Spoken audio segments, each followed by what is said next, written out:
Good evening again. I'm Ann Welton. I'm the president of the Wake Forest Area Chamber of Commerce, and we're always pleased to sponsor and host a Candidates Forum every fall. I think it's very important for our business community and the entire community to be a participant in our political process, especially here in our own backyard. So I want to say thank you so much to all of you for coming out and caring enough to pay attention to who's running for commissioner of our wonderful town of Wake Forest and listening to what they have to say on the issues of the day. So again, thank you so much for being here. The format of this evening is really pretty simple. We're going to have 2 minutes for each candidate to introduce themselves and give them a short bio, what they want to tell you about themselves and why they're running for office. Then they're all going to answer the same question in a random order, which we're about to draw numbers for right now. And then each candidate will have 2 minutes to wrap up and give you an idea of why you should vote for them in particular. At the end of that program, the candidates will go back to their tables in the rear of the room and give you lots of opportunity to ask questions one-on-one, find out more about specific details, and have them answer anything that you're mostly interested in. So before we get started, there's 7 numbers in here, everybody, because you're all going to answer the same question. So the person who goes first is scary, and the person who goes last is going to be, oh, they already said that. So here you go. Pick a number. Oh, how's that? Number 1. 5.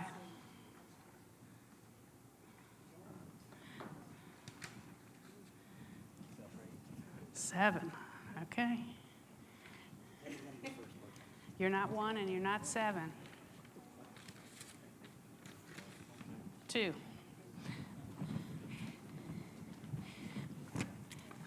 Before we get started, I'd like to say a huge thank you to the Nightdale Wake Forest alumni of the Delta Sigma Theta sorority. Felicia Stanley is here with us tonight. She's brought a wonderful array of snacks because this is dinner time. So help yourselves either now or at the end of the program, and thank you so much for your support for this event. We're really, really glad that you're here.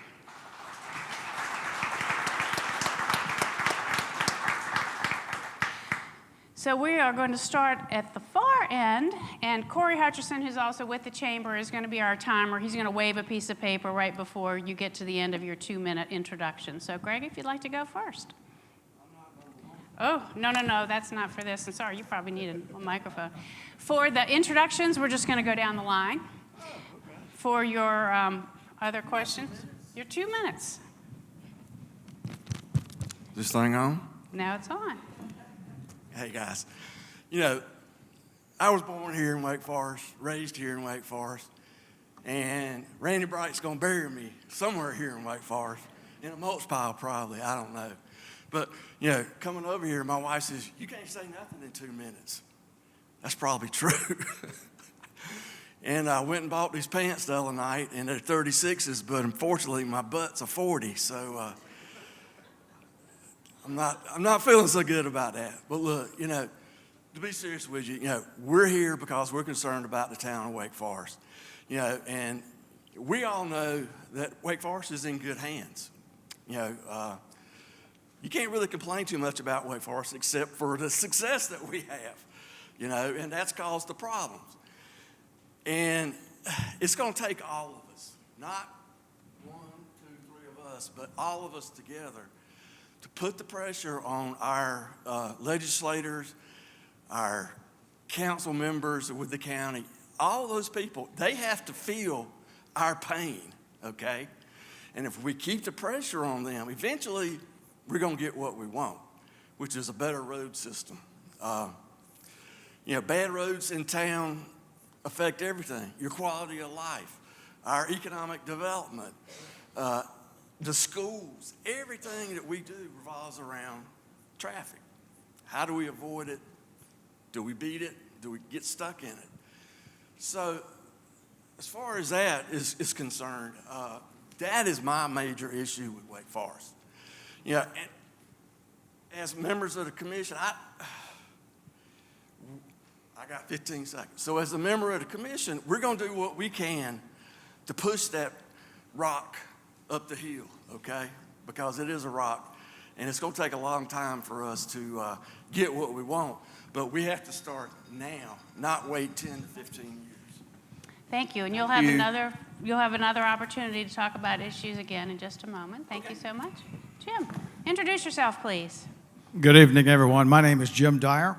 I am a native of North Carolina. I got married here in Wake Forest 51 years ago. Most of you know me as Ruth Ann's husband.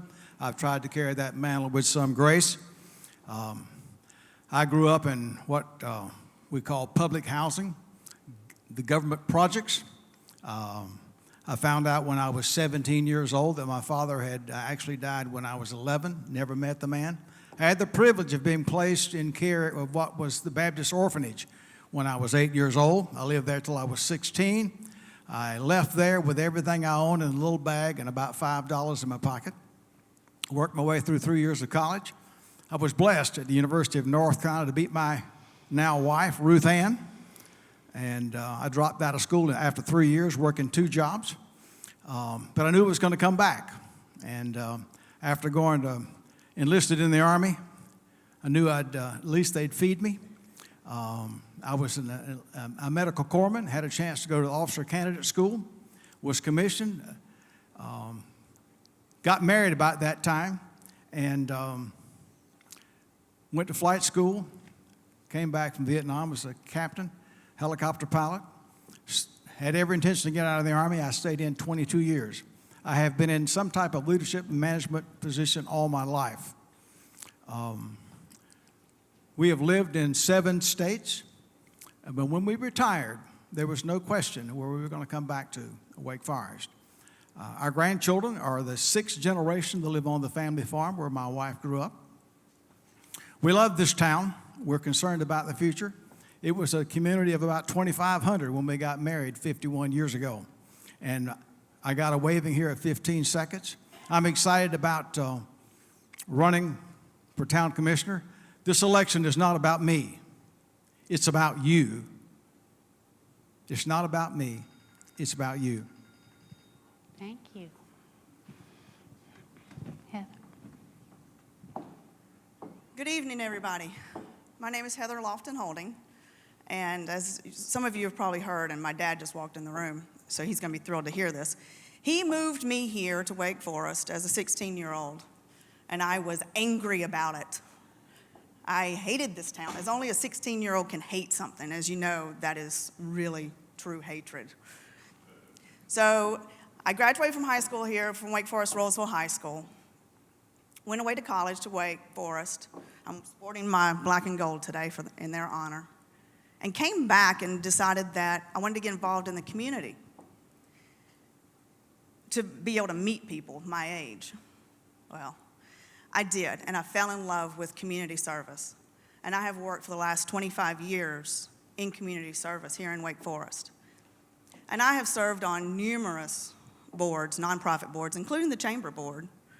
I have served on the Chamber Foundation Board as well. So my next step, my next goal is to serve you as an elected official with the town government. So thank you very much for allowing me to be here tonight. Thank you for coming to meet me tonight. And I look forward to talking to you later.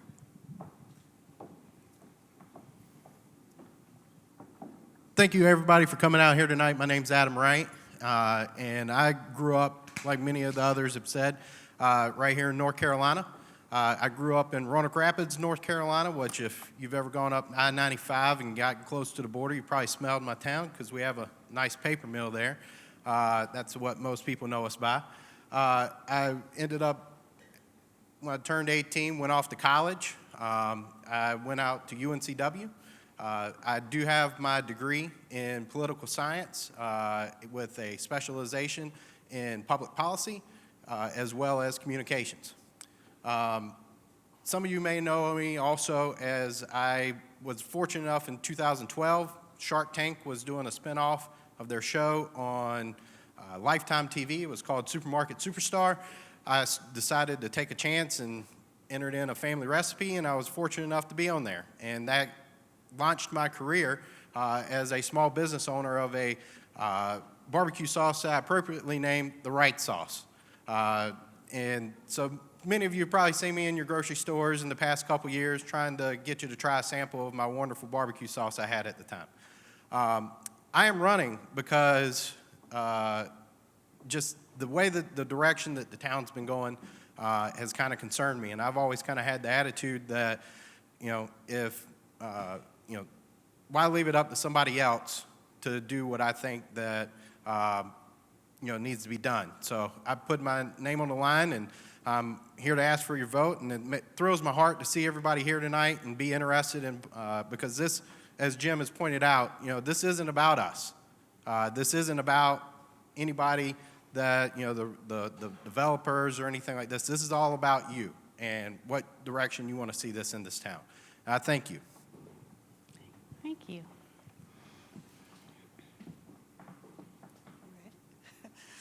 Good evening. I'm Ann Reeve, as most of you probably already know. I've been in Wake County since 1979. I've been in Wake Forest since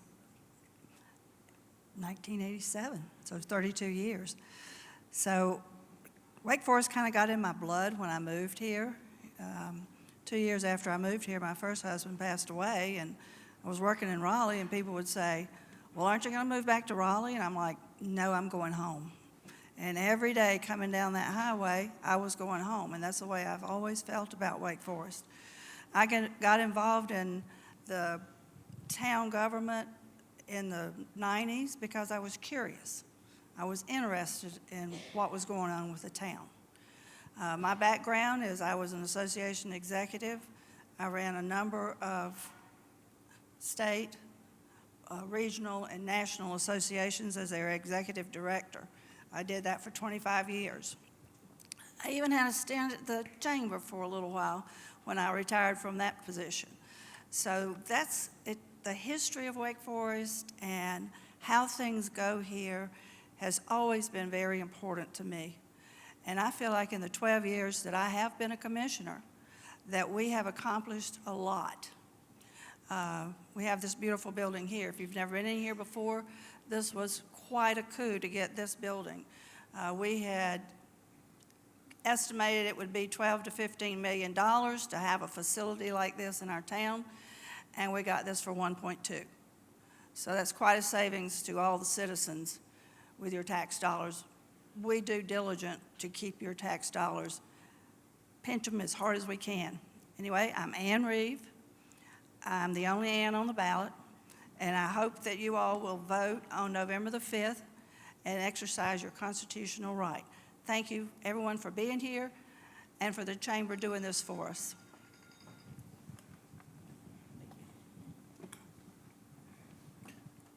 Hopefully you guys can hear me okay. My name is Sean Sullivan. I work at the Raleigh-Durham Airport Authority as a payroll manager. I'll talk about my job later on, but I'll talk to you now about being a resident of Wake Forest. I moved to the Raleigh area over 32 years ago with a car full of clothes, a TV set, and a vacuum cleaner. Since then, we got our one-bedroom apartment, moved into a two-bedroom apartment, had our first kid, moved into a house in Granville County off Woodland Church Road. When our first child got into kindergarten, we moved into Wake Forest to come to the Wake County schools. That's how we got here to Wake Forest. Since then, had 3 boys. They've all grown up. They've all been involved in school. I was a Cub Scout leader, put 3 kids through Cub Scouts into the Boy Scouts. They decided, let's get out of Boy Scouts, get into sports as they got older. So I've always been involved with something with the kids, and I've always been involved with something with myself for scouting. I got into the payroll association. I'm a certified payroll professional. I was involved with that association for a very long time as the president of that chapter. As an employee over at Raleigh-Durham Airport, I had to ask them, because we are a local government just like Wake Forest is. So I had to go in, I asked our general counsel, I said, is there going to be any kind of conflict of interest me running for a town commissioner? She says, I don't see any issues at all unless Wake Forest tries to annex our runway. So she was okay with that, because I don't think we're going to get that far out. Love living here, working here. For the last 30 years, I have been a commuter. So I've got over 200,000 miles on 2 cars. So I've driven to the moon and back just by commuting. Back in the day, commuting took 20 minutes. Now it takes me an hour to go 23 miles and an hour to get back 23 miles. And I'm getting cut off. Just one more thing. You are looking at choosing 3 people to vote for, but you also should look at, we have 2 other people. So there's 5 people on the board. So look at them all together as a team or as a group. Thank you. Thank you. Well, thank you. I spent way too much time preparing these notes, so I'm going to read from them when I speak to you. Good evening, and thank you all for being here tonight. Special thanks to the Chamber for having this event. For those of you that I have not met, my name is Chad Sari. That's not to be confused with sorry, despite what some people may think. I grew up in Edenton, North Carolina, which is a small coastal community in the northeastern part of the state, and I picked up a lot of the values that are very important to me growing up there. Things such as faith, family, hard work, and the appreciation of a town's history and tradition. I received a bachelor's degree from East Carolina University, but the highlight of my time there was that I met my wife, Tracy. We will celebrate our 19th wedding anniversary in a few years. We have 2 boys, Ben and Nicholas, that have grown up here in Wake Forest.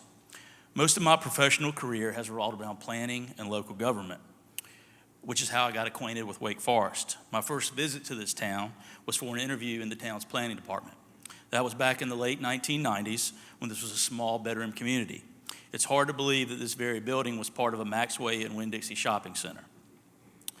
I've been a resident of Wake Forest for 16 years, and as I mentioned, I spent 15 of that working for the town. I participated in countless community events and served on dozens of committees, which is how I met a lot of you here today. Whether it was planting trees at Arbor Day, speaking to a civic club, coaching youth sports, or volunteering at my church, it's always been very important to me to be part of my community and serve my community. I decided to run for commissioner simply because it's my desire to use my professional experiences in the planning profession, my understanding of local government, and the knowledge of our town's history to serve our community. Thank you again for being here tonight. Thank you, Chad. And I didn't get a flag, so I wanted to make sure I had. Duly noted. That concludes the introduction section of our program tonight.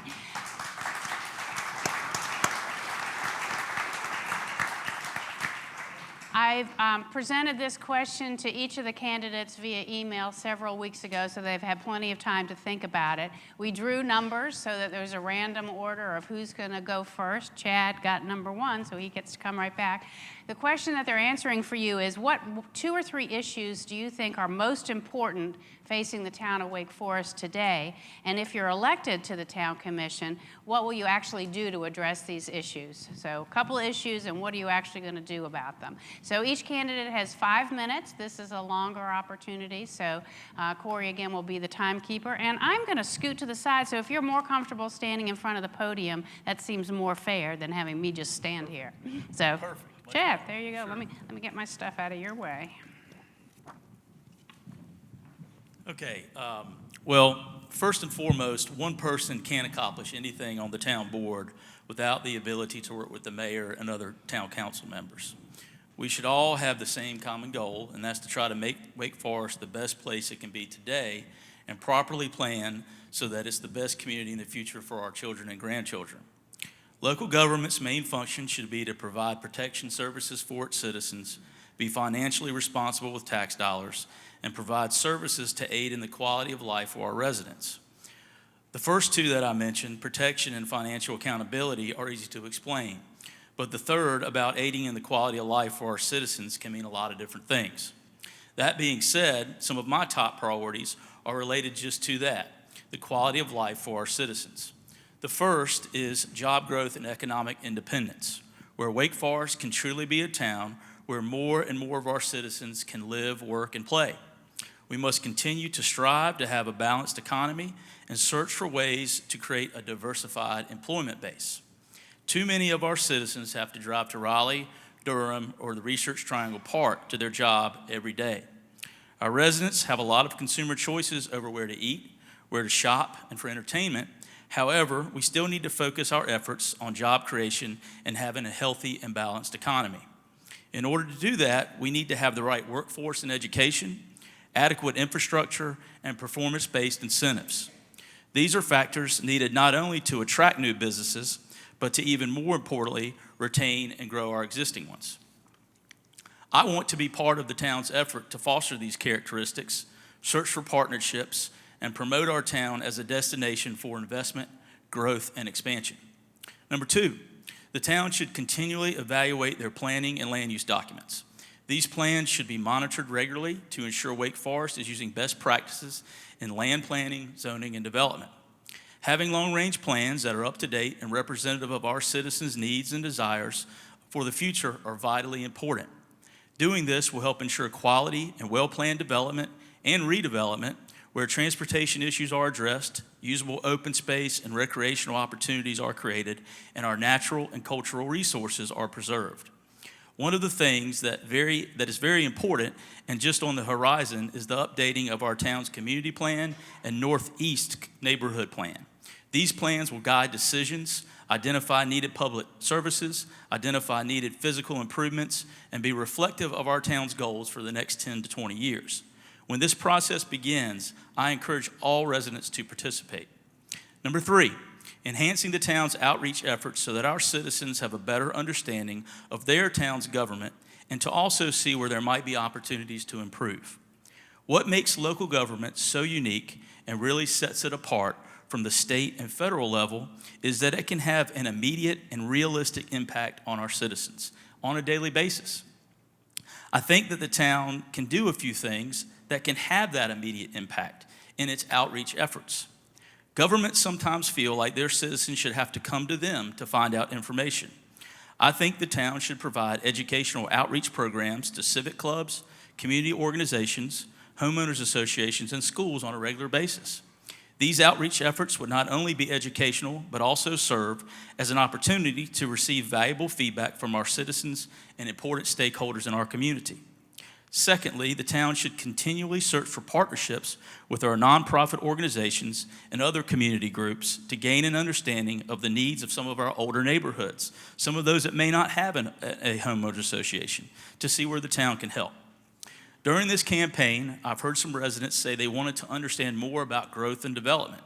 So I would support the effort of the town, creating a series of citizen guide handouts, mailings, and instructional videos to explain what local government can and can't do, as well as to attempt to demystify the various development and zoning processes. And finally, as far as development goes, like many other communities in the area, I would like to see the town have an annual forum where stakeholders can come and learn about development activities, gain an understanding of the various development-related processes, learn about new regulations, and most importantly, provide valuable feedback. So if elected, those will be some of my top priorities. Thank you, Chad.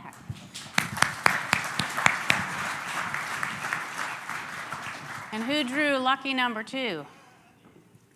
You're welcome to use the podium or pace, whichever you prefer.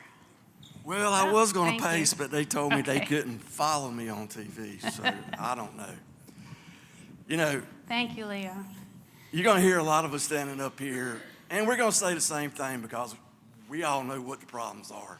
The roads, the infrastructure, the residential growth, lack of a business base, all that. But, you know, I think the main thing you need to have if you want to do this job is passion. You have to love what you want to do.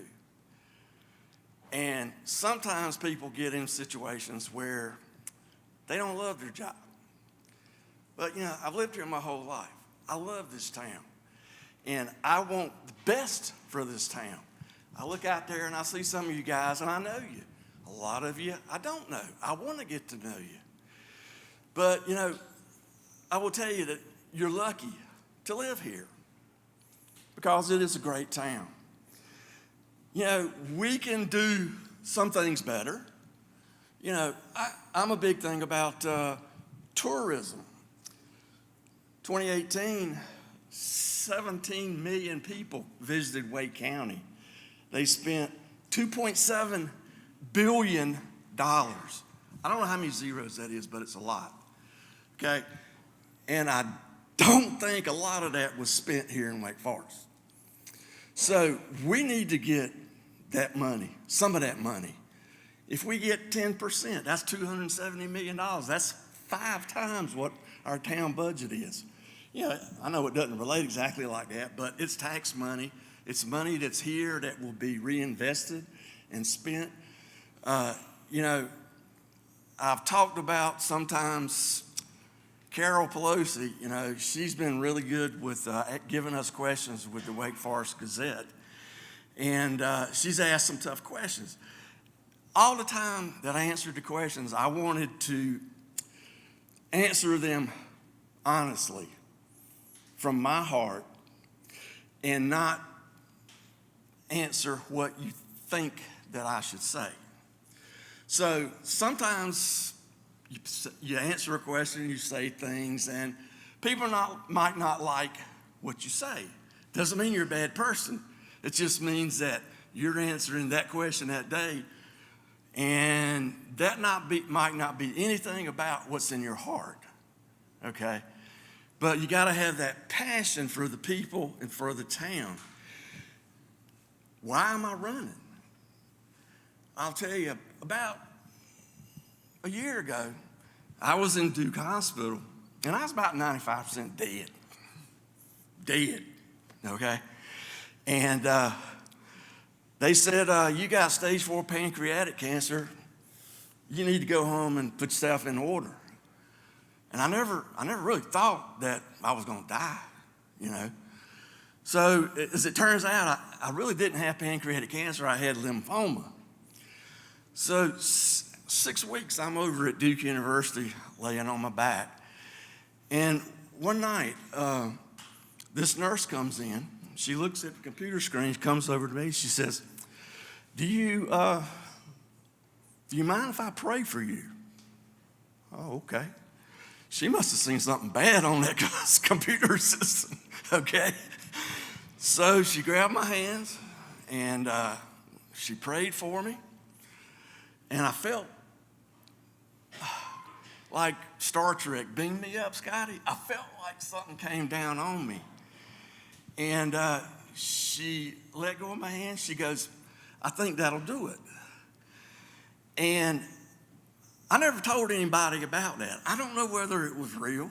I don't know whether I imagined it, if I was dreaming, or if she was an angel.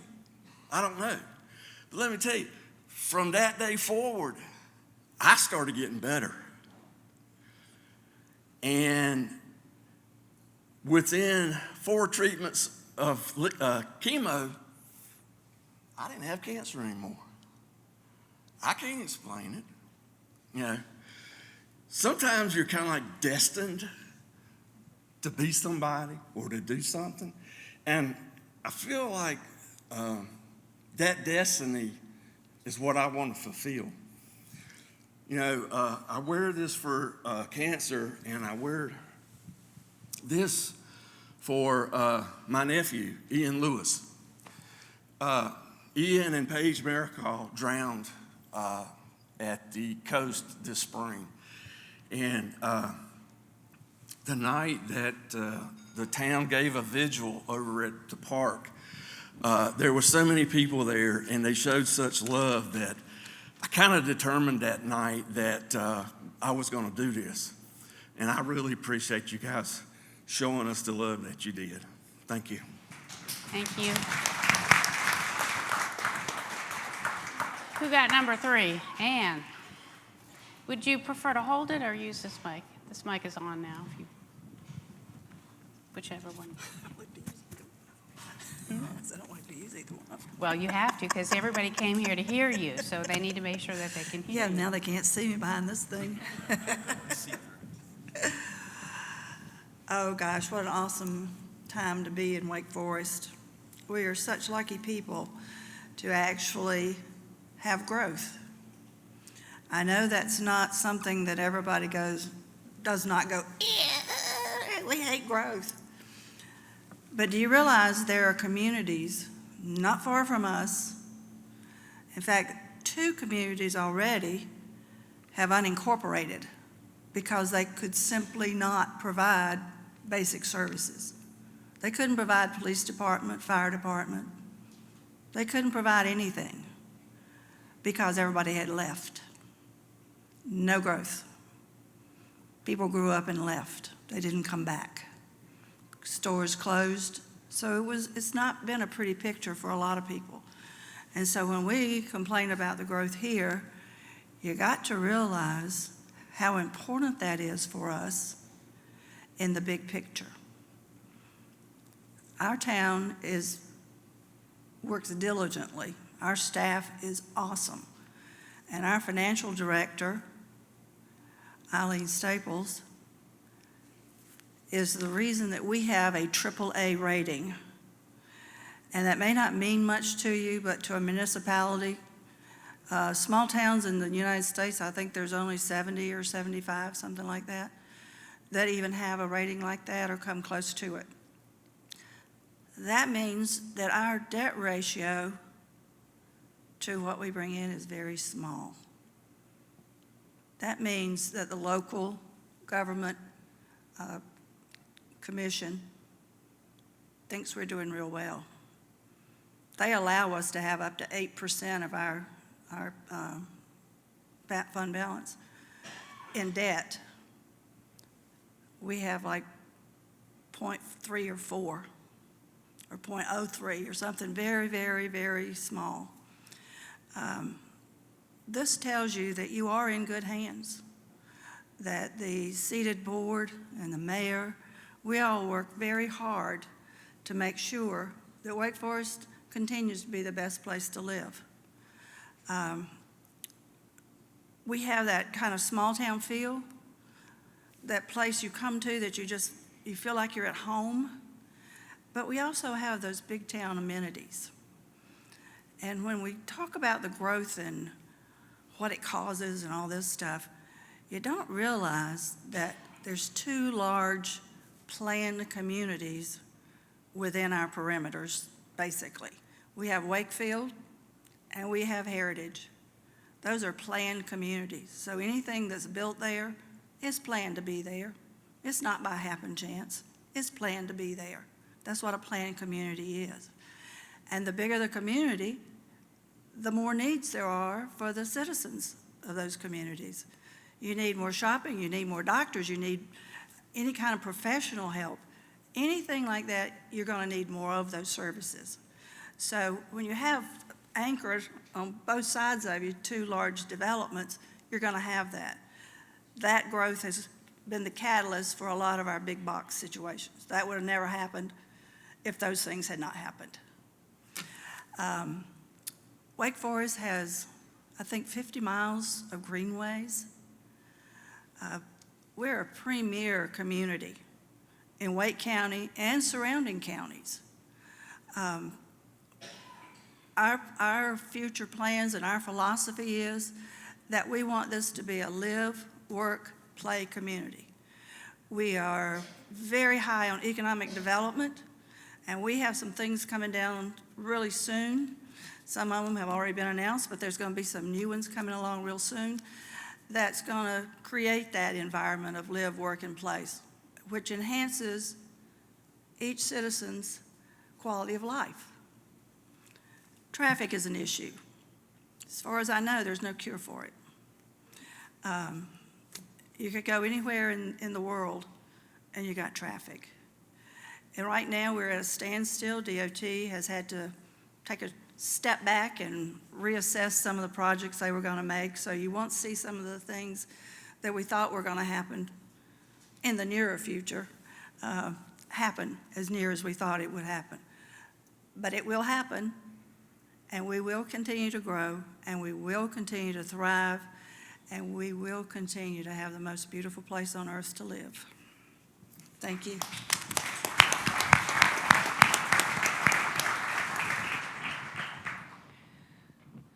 Mr. Dyer, number 4.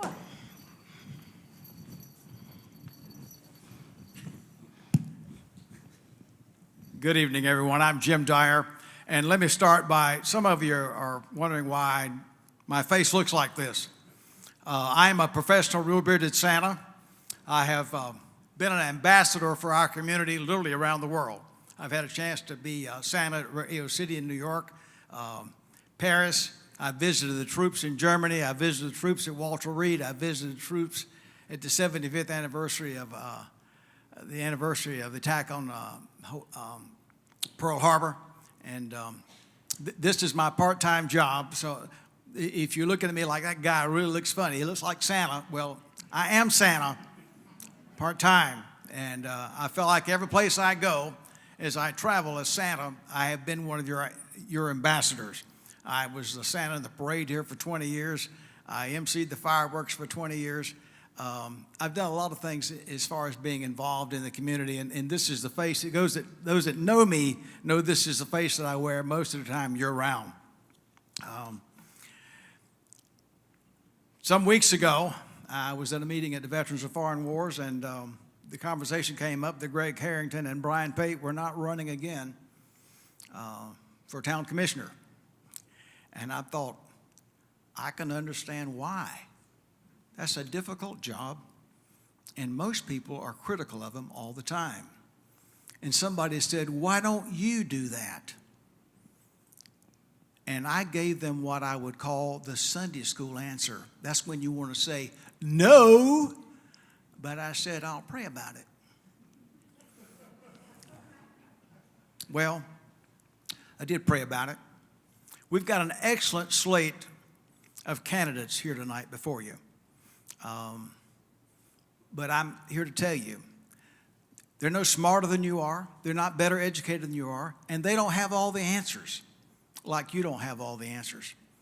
And what I would really like to do is say, if I could be as articulate about the vision of our future as Chad, I'd be a hand-downs candidate. You know, I'd be the only one elected. No, you wouldn't vote for anyone else. But I will tell you, I've been in leadership and management roles all of my adult life. Most of those positions, when I went into it, I didn't know all the answers, but I listened and I learned the job as I went along. With the exception of one person up here, none of us have been a town commissioner before. I love this town, but I think loving this town and loving these people are not enough. It's critical that we listen to you. We don't know what all the problems are. You do at the grassroots level. My role is to listen to you, make decisions that will not detract from our core values and will not detract from our lifestyle. I don't have an agenda as the town commissioner, except to listen to you and do the job well. Thank you.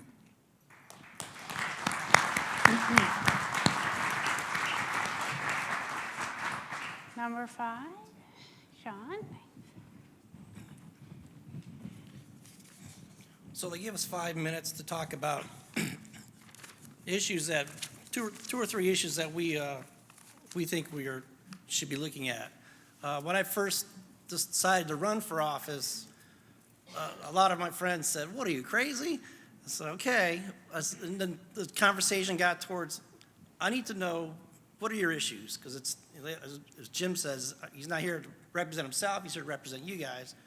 So we got off talking about, all right, what's your platform going to be? And I said, well, the first thing I'm going to do is I'm going to take Margot's Pond, turn it into a national park, and turn your house into a souvenir stand. So he goes, well, what about the Green New Deal? And he's like, well, hemp hooray. Let's go with the Green New Deal.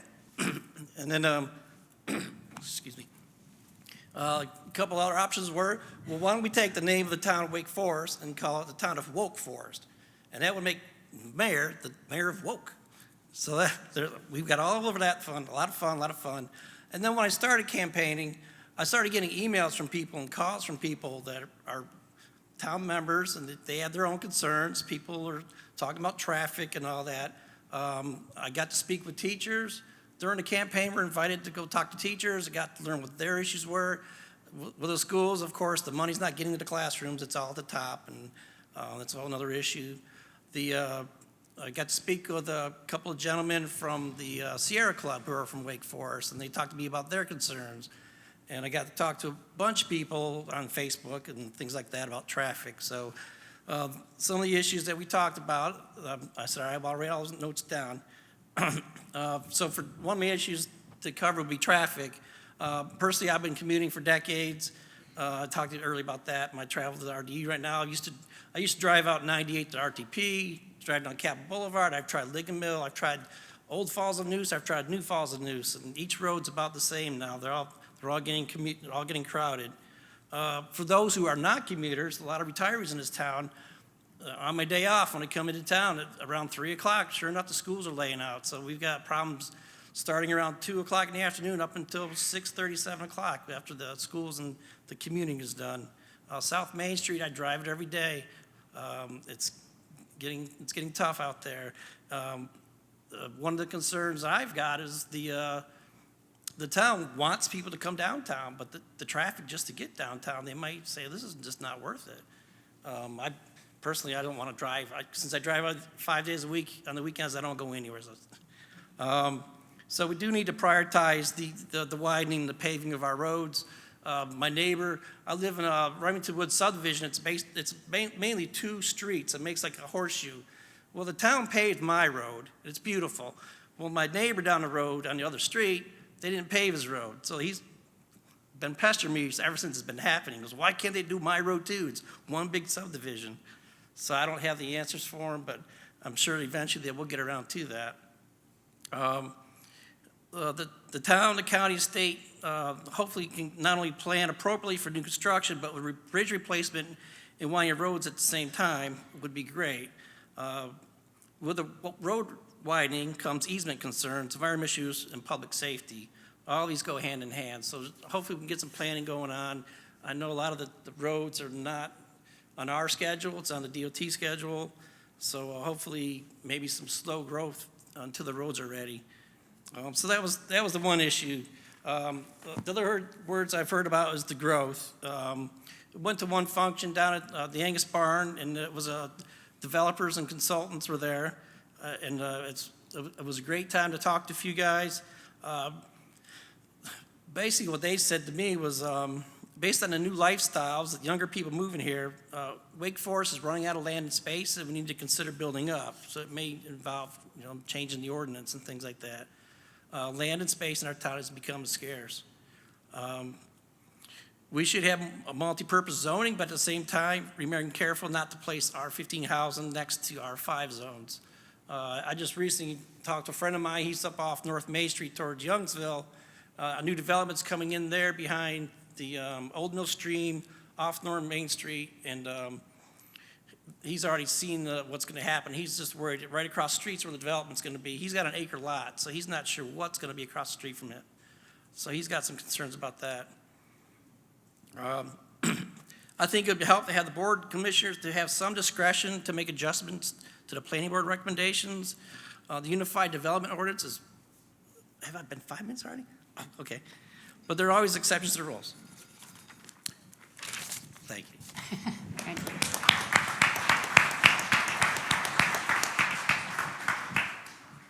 Number 6, Heather. Welcome.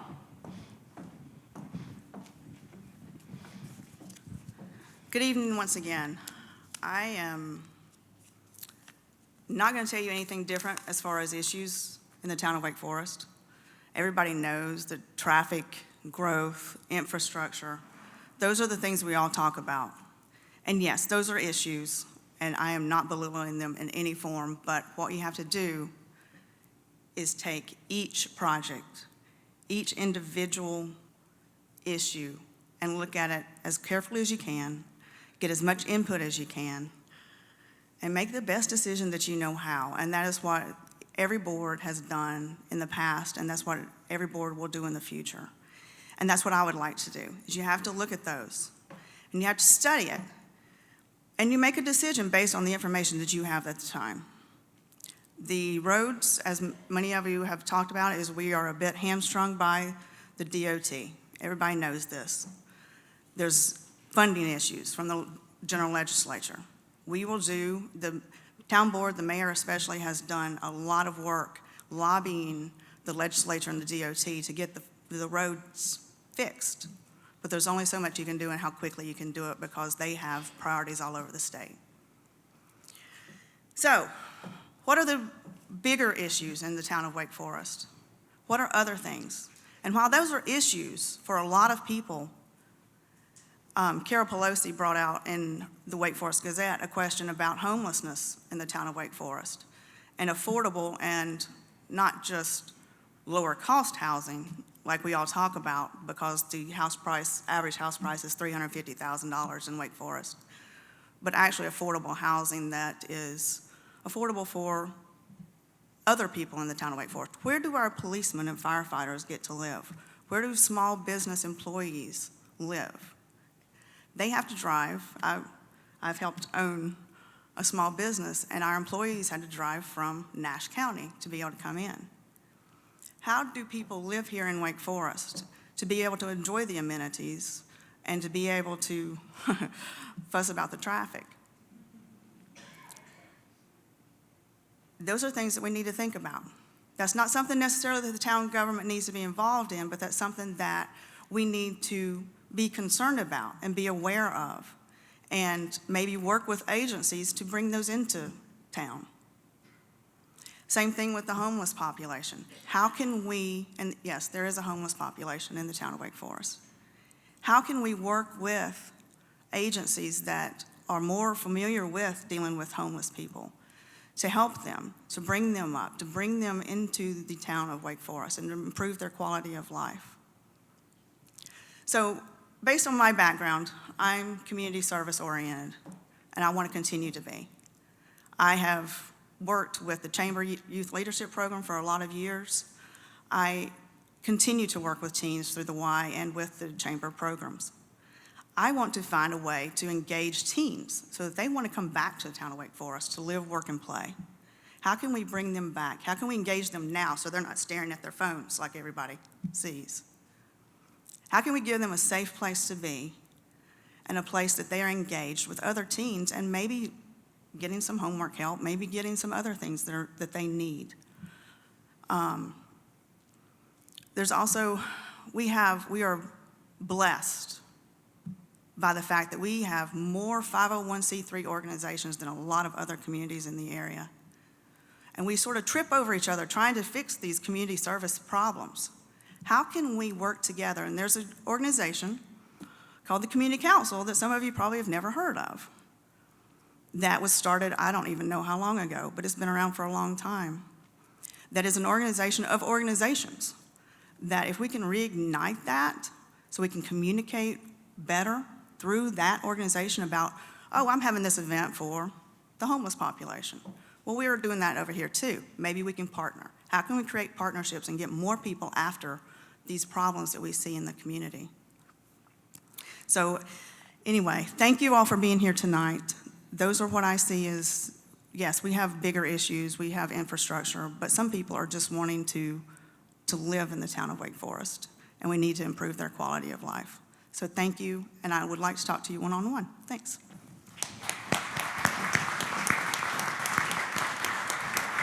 Thank you, Heather. Adam, bring us home. Thank you all again, everybody, for being here tonight. As I've been listening to everybody else, I've heard a lot of great things about Wake Forest. That, if I didn't already live here, I'd want to live here. But we were supposed to point out a lot of the problems that we solve and then how, we're going to actually solve them.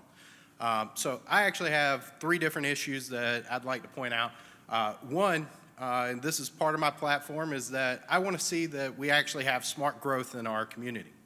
What this actually means to me is that we're not putting 1,400 apartments in a third of a square mile in our most congregated area and congested areas of our town. That's what the people have told me that they want. It's not meaning that we're going to be able to stop every growth. But the thing is that what we can do as a board is we can start talking about, let's do incremental growth and allow our infrastructure. Yes, we are having issues with the DOT providing funding. However, we got to deal with what we're given. And we can't just keep on punting to everybody else and blaming everybody else. Let's let the buck stop somewhere, and let's do things to be able to provide a solution.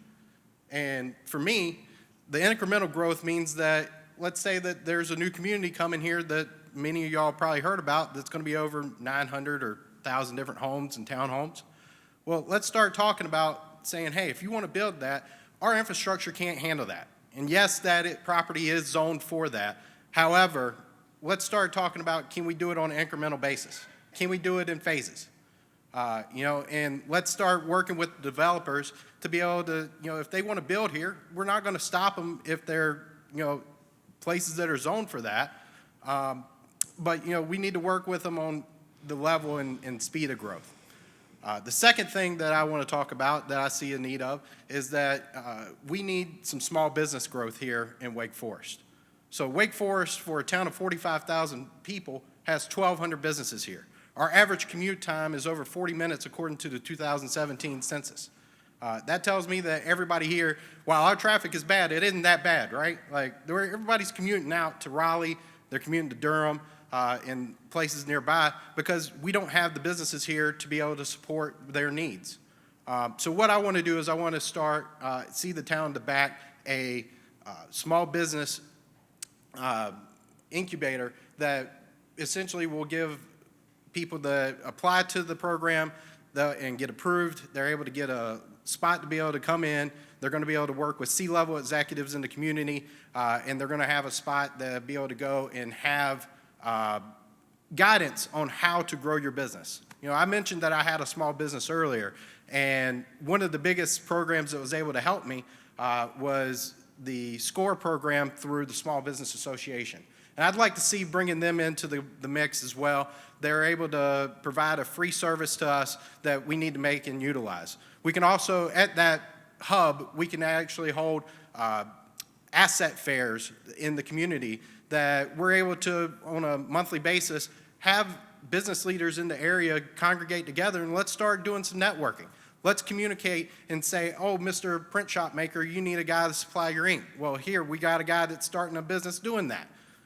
And let's start forming those bonds and figuring out what nonprofits, what type of businesses that we do have here, and what those needs of the community are. And then the final thing that I want to address is that we do need some cultural growth. While this Renaissance Center is a great start, I do believe that we could actually do something on a little bit of a bigger level. I know somebody had mentioned that they wanted to see more quality of life here, and they wanted to see, I think even somebody said we have the appropriate level of restaurants. I disagree. I like going out and eating a steak, and I want more than one place to be able to go out and get a steak in the community. I don't know about you. What do people do before they go out to a show? They want to go eat, right?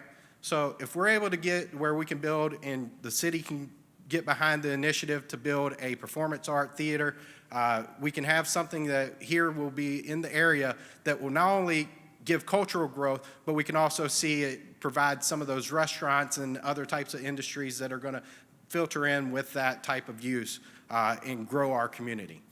So my name's Adam Wright. Please vote for me on November 5th, and I greatly appreciate everything that y'all being able to be here tonight, and I look forward to your questions.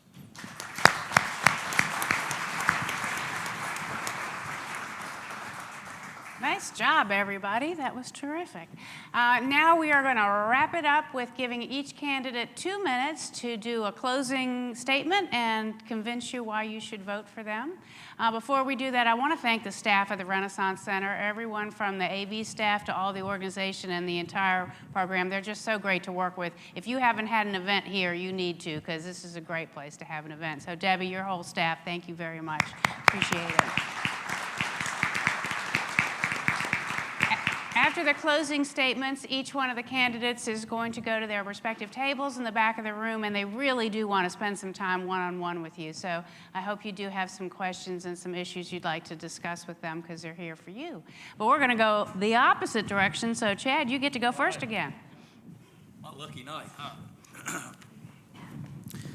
huh? Well, Condoleezza Rice once made a comment that there's no greater challenge and no greater honor than to be in public service. And I could not agree with that statement more. This is not about any of these candidates. It's about serving the citizens of this town.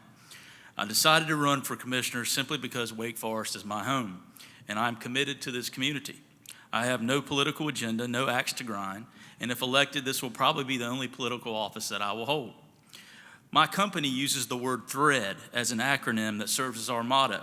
It stands for trust, humility, respect, excellence, accountability, and discipline. I believe in those things, and I think they should be characteristics we all strive for, particularly members of the Board of Commissioners. Over the past 2 decades, my roots have grown deep in Wake Forest. We bought our first house here. Tracy and I have raised our boys here. and I spent a large portion of my professional career working for the town. During my tenure with the town, I supported many committees and boards, such as the Urban Forestry Board, formerly the Tree Board, the Board of Adjustment, the Planning Board, the Design Review Committee, and the Board of Adjustment, just to name a few.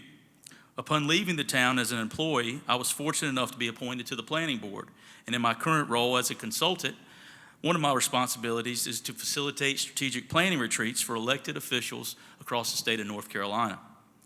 I'm very fortunate to have a great relationship with many past and current commissioners, and I have consulted them for guidance and wisdom during this campaign a lot.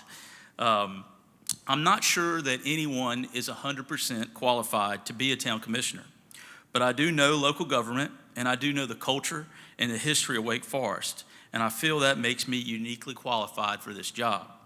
So for a proven public servant who is innovative, experienced, and understands the history of our great town, please consider casting your vote for me on November 5th. Thank you again for being here tonight.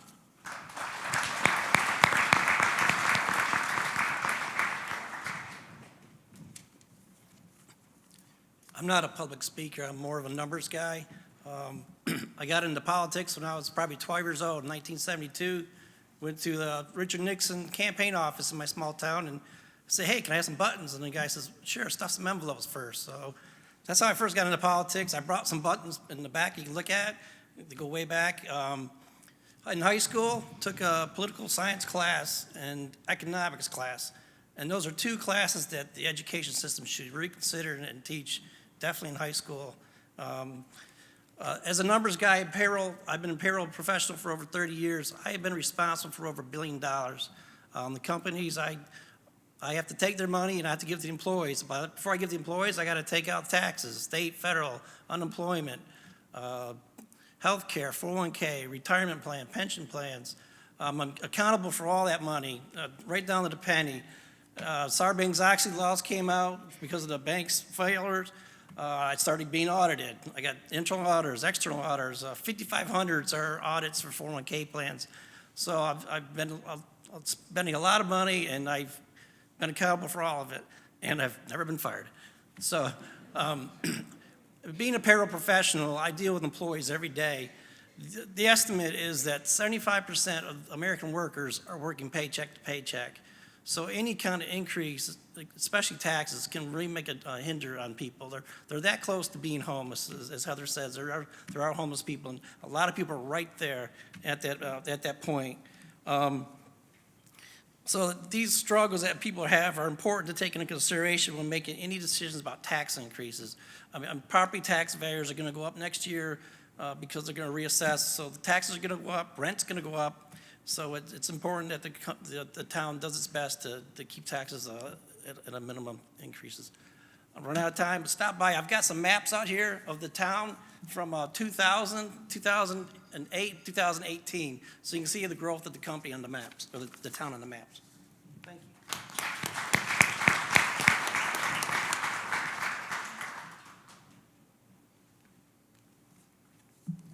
Well, one special person I forgot to mention earlier was my husband. He has been an absolute jewel, taking care of everything for me. And being on the campaign trail, as you all know, it takes up a lot of time. So he's always very helpful and supportive, and I appreciate that very much. I also thank everyone that's involved in this, the chamber, the citizens, the candidates. I think it's really important to have this type of forum to bring people together, to have the opportunity to visit with each other.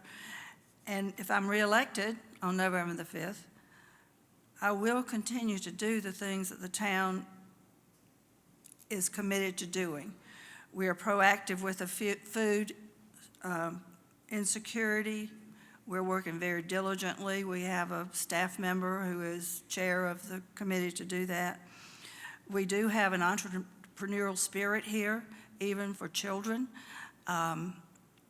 We do have one big incubator. It's called the Wireless Center, North Carolina Wireless Center, and I can't recall the number of businesses that have started out of that, but that was a think tank situation.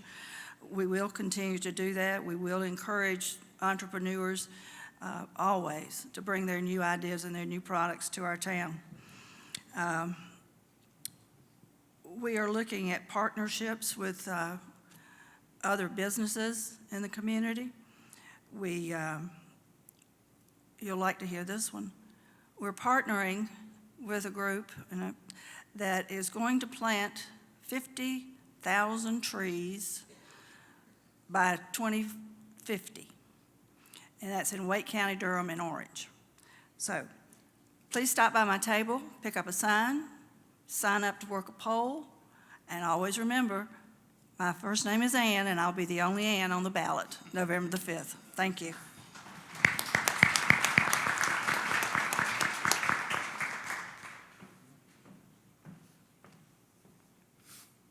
My closing statement's going to be pretty simple. Basically, if you're looking for a candidate that's going to address our growth needs and start doing something to be a little bit more proactive and stop being a rubber stamp for developers in our community, then I'm your guy. Please vote for me on November 5th, and I look forward to talking with everybody. Thank you very much.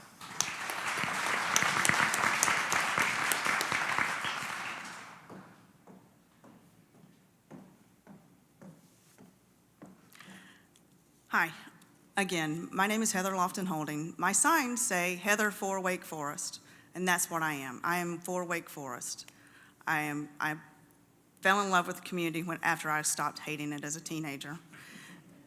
And I'm here, and I want to be in the community, and I want to work for the community. So thank you very much for being here tonight. I'm thrilled to be here myself, and I look forward to talking to you.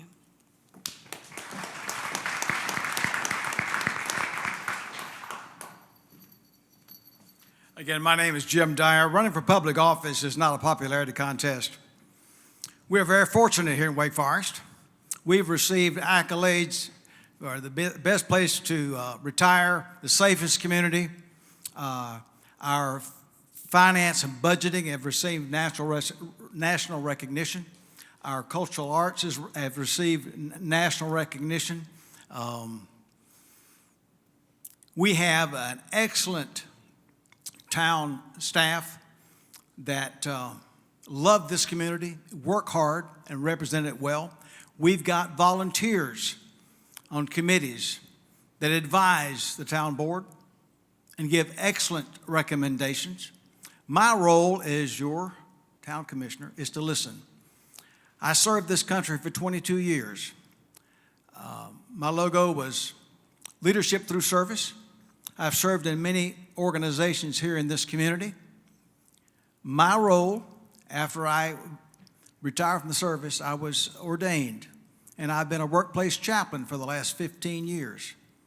My primary role is to listen.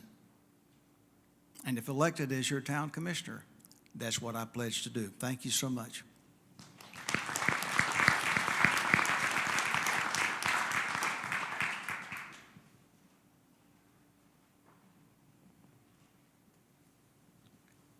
I'm the last guy. Earlier, I talked about passion, and I do think you need to have passion if you want to do this job. You also need to have passion for people. You got to love all the people of the town. You got to listen to them. You got to understand what their feelings are, how they're feeling, what they think is wrong with society, and we all need to work together to try and fix that. Now, change, something doesn't have to be wrong for change. Something can be good, but sometimes you need a change, I'm not saying that anything that anybody before me has done wrong, but maybe we need to look at it in a different perspective, and maybe we need to say that, a 5 to 10 year plan or a 10 to 20 year plan is not good enough. We need something now. I am an impatient person, okay? And that's probably going to lead to a lot of frustration on my part because everything works so slow. But if you keep pounding at it, eventually you're going to win. And I would really like to be your commissioner. I would look forward to working with the mayor and the other staff members. And, you know, I want you guys to come and talk to me. Tell me what your issues are, and let me try and help, you know. I don't know that I can, because it's going to take a lot of people. It's going to take a lot of people. But look, you got to try first. You got to have the heart and the desire. And I wonder, can I drop this mic? No, never mind. Okay, I'm done.